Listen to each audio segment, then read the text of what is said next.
Goeiemôre, ek hoop dit gaan goed met jou. Ons is bevoorreg om langs 'n groot oop stuk veld te bly. Ons sien die mooiste sonsondergange. Maar een keer 'n jaar is dit nie lekker om hier te bly nie, want sien dan as die veld brand, dan is die rook in ons huis en ons yard en dis net aaklig.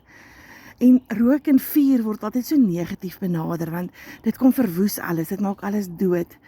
Maar hier sien die nuwe liedjie wat vir my net so amazing is. Julle, dit is vir my so lekker song. Dis word deur Forking and Country gesing en die liedjie se naam is World on Fire. En hierdie liedjie verduidelik dat as ons as Christene, ons as kinders van God aan die brand kan raak vir die Here, dan kan ons soveel dinge vermag. Ons kan al die negatiewe goeders uitbrand.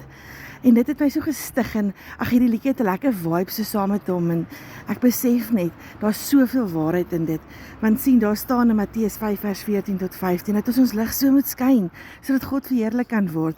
En dit is my so amazing dat as ons daai gawe wat God vir ons gee om sy lig te gaan uitstraal, dan kan ons die wêreld vermag. Ons kan enigiets doen want hy is groot en hy is God en hy is almagtig. Ek wil vandag vir jou vra, kan jy soos die evangelis John Wesley sê, hy het gesê, people don't come to watch me preach, they come to watch me burn.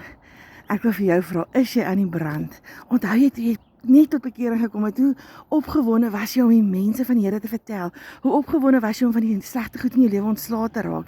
Jy was aan die brand gewees. Ek wil jou vandag vra, is jy nog aan die brand?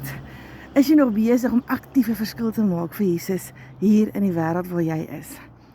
My wens vir jou vir hierdie week is wees in die brand vir Jesus. Staan op vir wat reg is, doen die regte ding, maak tyd om by hom uit te kom. Maak seker dat jy sy lig gaan uitskyn daar buite. Ons kan die wêreld aan die brand steek vir Jesus.